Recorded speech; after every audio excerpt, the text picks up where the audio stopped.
Ya, kembali di Apa Kabar Indonesia Malam, saya sudah bersama dengan Profesor Mahfud MD, Ketua MK periode 2008-2013, lalu kemudian ada Bang Effendi Ghazali, pakar komunikasi politik. Selamat malam, Bapak-Bapak. Selamat malam, Balkis. Baik, tadi hari ini sebenarnya sudah beberapa hari ya, dukungan-dukungan itu jalan untuk kemudian selamatkan KPK, selamatkan Polri, tapi yang sekarang sedang di ujung tanduk itu KPK. Ya.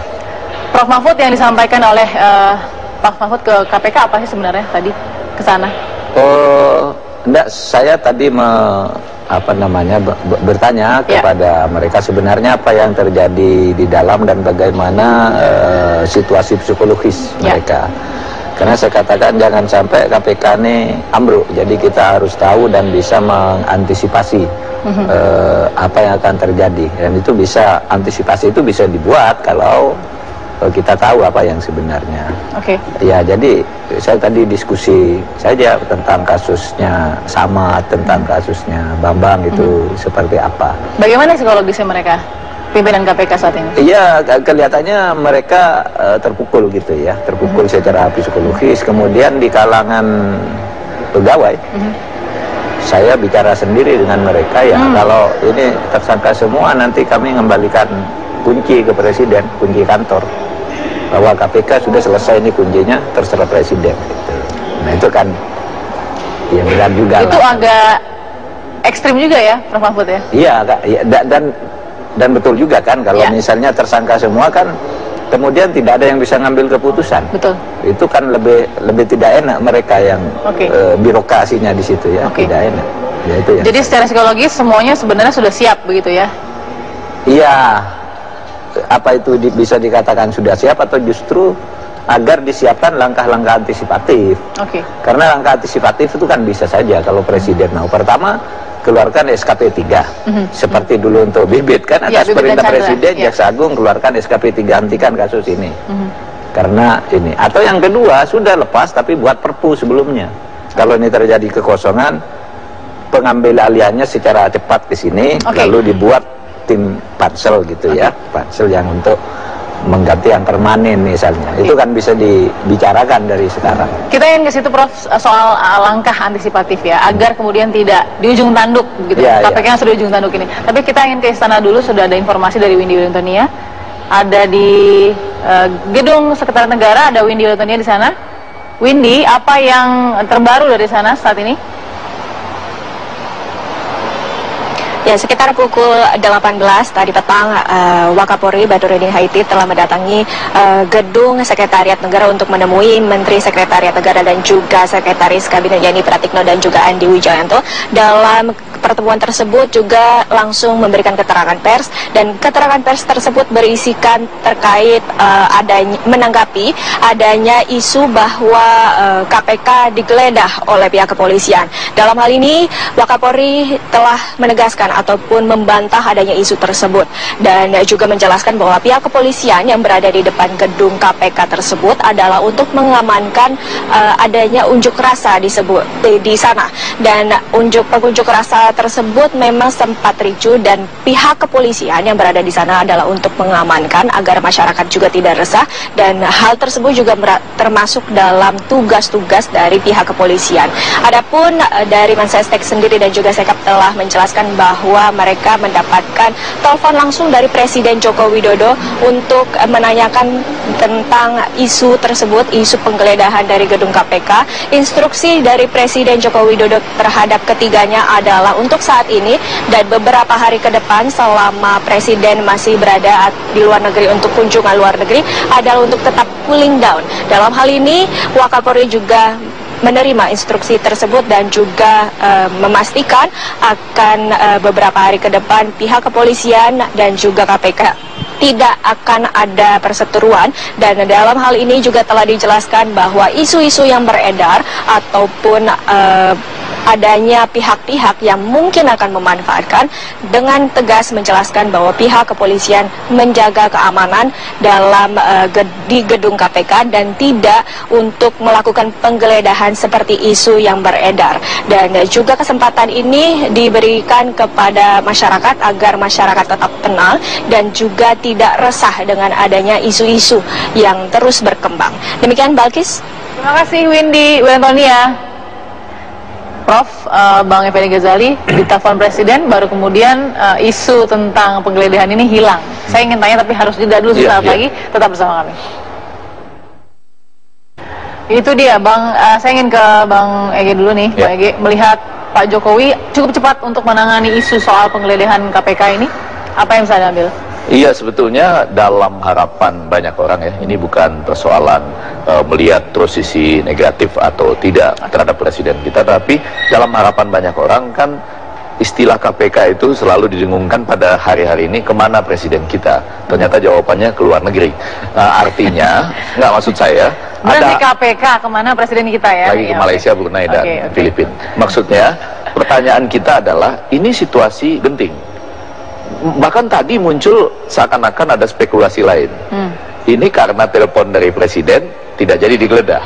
Kalau presidennya nggak nelpon, sudah digeledah katanya. Tapi ini yang dalam komunikasi politik disebut ketidakpastian.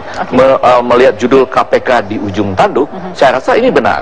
Misalnya sekarang ya, kita melihat penetapan ini jadi, misalnya empat-empatnya ditetapkan sebagai tersangka, lalu harus mengundurkan diri ya, karena sudah terlanjur juga ingin sebagai penegak hukum yang mematuhi hukum ya, mengajukan surat pengunduran diri, lalu katakanlah belum pun diberikan jawaban, maka kita harus melihat sikap dari teman-teman di KPK tadi yang mengatakan kami akan memberikan kunci misalnya kepada presiden dan sama-sama mengundurkan diri, harus dilihat sebagai bentuk perlawanan loh, sebagai bentuk perlawanan sambil mengirimkan pesan kepada Bapak Presiden, ayo dong sebelum ini terjadi, sebelum kami melakukan perlawanan dengan cara itu, apakah tidak ada cara-cara lain yang bisa dilakukan oleh Bapak sebagai pemimpin kita semua untuk bukan berarti berpihak, tapi selamatkan KPK, institusinya, tentunya juga selamatkan Polri, jangan terombang-ambing ini, dan selamatkan pemberantasan korupsi. Satu catatan saya yang sangat penting juga adalah pra-peradilan nanti.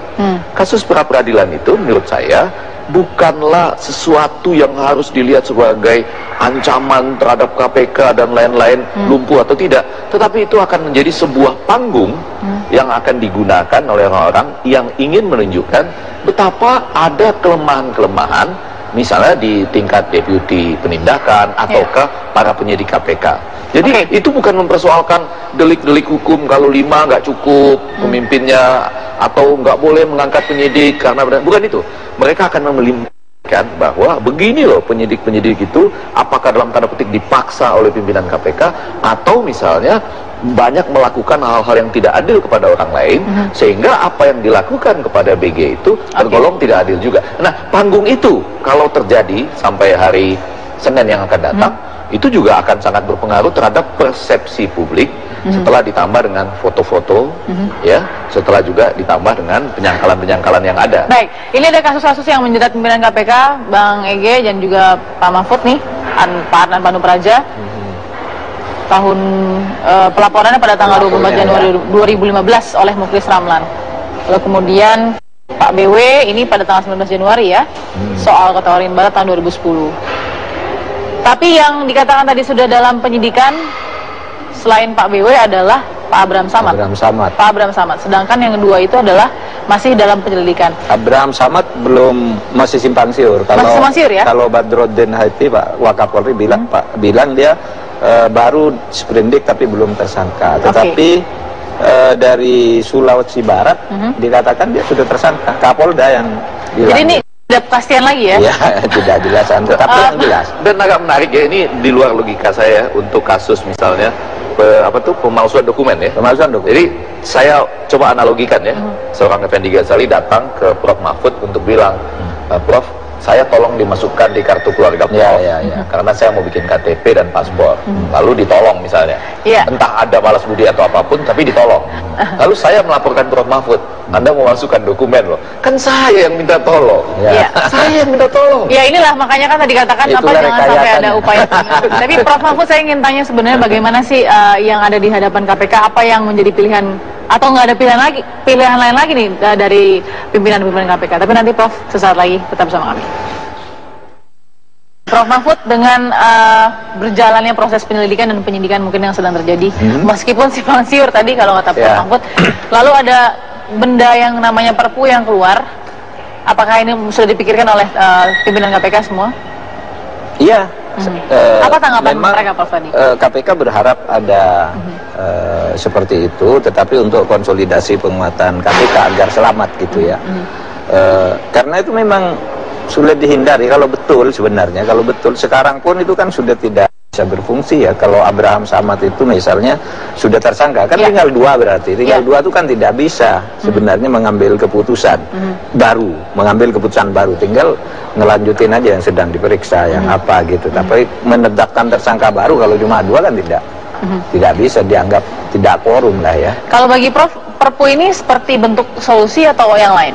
Menurut saya ya solusi, tetapi sebenarnya juga kalau Presiden punya keyakinan seperti yang diyakini juga oleh pendukung-pendukung KPK misalnya, itu bisa mengambil cara Pak SBY dulu, merintahkan Polri untuk mengeluarkan SK3, hentikan itu dianggap tidak ada, tidak punya syarat. Itu ada kok di dalam itu, tetapi apakah Presiden bisa sampai ke situ,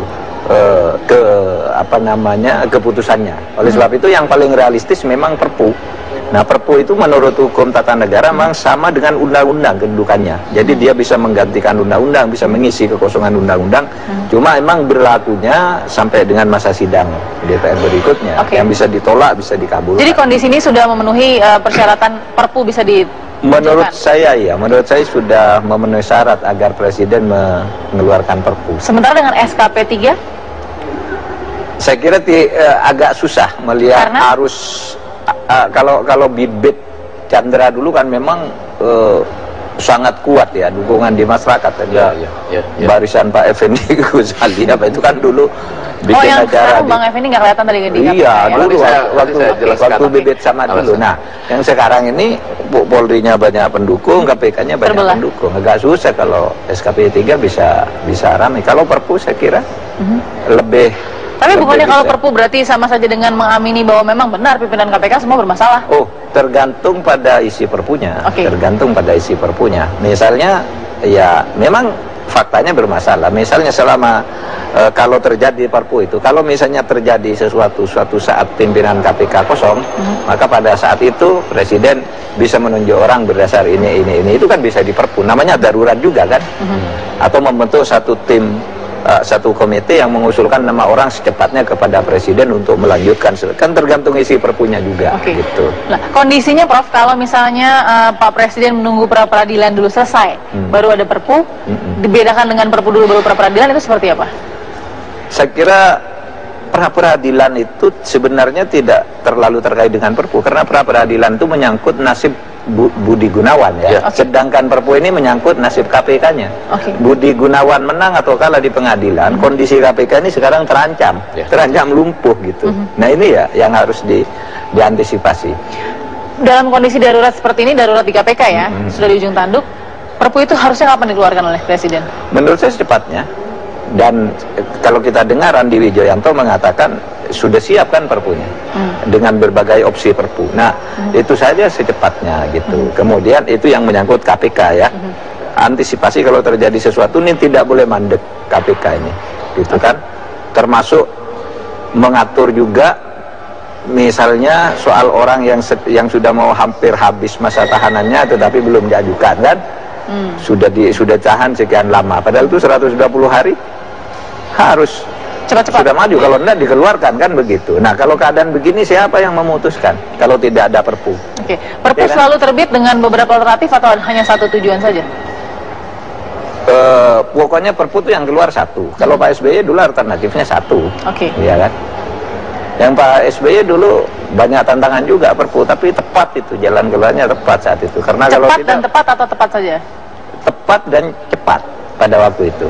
Ketika Perpu tentang PLT itu, saya kira lumayan itu bagus menyelamatkan KPK pada saat itu. Pertanyaannya saya ke Bang Ege, karena dikatakan Prof Mahfud SKP 3 ini cukup jauh bisa terjadi karena ada terbelah dukungannya, kenapa Bang Ege? Ya, jadi kalau disebut Perpu itu ditunggu-tunggu, sebetulnya mungkin kita sedang berbicara tentang Perpi nih, peraturan tentang persepsi. Ini penting, terutama karena ya, bahkan menurut saya kalau Perpu itu jatuh atau datang, itu juga akan memukul KPK. Ya, terutama karena tadi ya, Presiden kita belum bertindak cepat, belum menunjukkan keberpihakan kepada KPK. Tetapi kan tentu orang akan mengatakan, Presiden sudah mengatakan tidak ingin intervensi A, tidak ingin intervensi B, boleh. Tapi waktu berjalan terus. Munculnya gambar-gambar yang kemudian yang memotret pun menunjukkan saya yang melakukan misalnya. Itu sejalan dengan waktu akan memukul persepsi lagi. Begitu nanti ditetapkan tersangka, lalu harus mengundurkan diri, itu akan memukul persepsi lagi. Ditambah lagi, betul nih, kalau misalnya dukungan publik yang datang ke KPK itu belum sebesar yang lalu, apakah karena ini begitu panjang nanti jangka waktunya, atau ada pertimbangan terbelahnya persepsi karena ditemukan hal-hal yang orang mulai berpikir yang harus kita selamatkan institusinya, bukan individunya. Karena yang begitu-gitu tuh ditahan di situ, bukan individunya tapi institusinya. Ya, institusi harus kita selamatkan. Kita akan sambung sambil kita juga akan memberikan nanti kepada pemirsa, ada juga nih wawancara kami di program sebelumnya dengan Kabar Reskrim Pak Budi Waseso yang digadang-gadang akan jadi calon Kapolri baru. Sesaat lagi tetap bersama kami. Humas sudah mengatakan ada sprindik untuk AS pimpinan KPK. Saya ingin konfirmasi lagi, betul Pak itu Pak? Ya, memang sprindik itu sudah ada, karena itu untuk legalitas penyidik dalam melakukan kegiatan atau pemeriksaan ya. Jadi saya kira wajar-wajar saja ya penerbitan sprindik itu memang untuk legalitas daripada penyidik melakukan pemeriksaan pada saksi-saksi itu. Jadi surat perintah untuk dimulainya penyidikan belum tentu menjadi tersangka, padahal dari penyelidikan untuk jadi penyidik harus ada alat bukti sebagai pendukung, sebagai bukti awal begitu. Betul begitu? Ya, kan berangkatnya penyidik dari alat bukti yang cukup ya. Artinya alat bukti cukup itu ya lebih dari 2 untuk menentukan proses penyidikan lebih lanjut ya, untuk melengkapi daripada berkas perkara itu ya. Jadi itu pun nanti masih dalam proses penilaian daripada penyidik dikala dia mengumpulkan alat bukti dan saksi-saksi lain. Nah, kemudian nanti penilaiannya bulat bahwa ini bisa dinaikkan jadi tersangka, ya akan penyidik akan menetapkan seseorang yang dilaporkan itu menjadi tersangka. Iya, tadi saya menggantung ke Bang Ege ya, melihat kondisi di KPK. Apa yang menjadi catatan Anda di situ? Iya. Kenapa hari ini juga nggak datang ke KPK, Bang? Oh iya, nanti saya mau datang ke KPK mengikuti jejak Pak Mahfud. Kalau saya boleh datang. Tapi begini, ini menarik untuk melihat ya. Selama Anda belum pernah tahu hal-hal tertentu di dalam sistem KPK itu, mungkin Anda akan membela bisa-bisa. Institusi pasti yakin ya. Saya masih tetap percaya kepada para pimpinan KPK dan paling tidak Deputi Pencegahan Johan Budi. Tapi saya baru ya, tahu persis mengalami. Ada teman saya nih dari media, dia hanya mendengarkan seseorang yang belum tersangka pada waktu itu. Media kan harus mendengarkan kan? Nanti kalau benar ceritanya dia menceritakan bahwa dia dizolimi, diperas oleh pengusaha dan lain-lain. Orang yang mendengarkan ini sekarang statusnya dicekal tanpa surat. Jadi semata-mata karena ini media besar, nanti kan kalau dicekal bisa publikasinya besar gitu ya. Dan dia dituduh mempengaruhi orang ini untuk menghalangi penyidikan. Bahkan katanya karena pimpinan KPK ini sedang menghadapi itu kan, bahwa sebagai advokat mempengaruhi orang lain gitu, maka advokat-advokat yang mempengaruhi yang sekarang sudah tersangka ini hilang dari dakwaan gitu. Jadi poin saya adalah begini, kita kalau belum pernah mengalami itu pasti akan mendukung sepenuhnya, dan itu memang harus kita dukung ya. KPK-nya harus kita dukung, pimpinan-pimpinannya kita percaya, Deputi Pencegahan kita harus percaya juga. Tapi coba bayangkan ya, saya tuh sampai berpikir-pikir, teman saya dizolimi seperti itu, kalau saya sampai hadir sebagai saksi di pra-peradilan BG, seru nggak tuh ya? Untuk menunjukkan bahwa ada hal-hal tertentu yang memang keliru juga gitu. Jadi itu harus diperbaiki. Setuju nggak itu, Prof? Setuju. Kembali memperbaiki institusi, lalu kemudian melihat individu yang belum berkualitas, kurang berkualitas.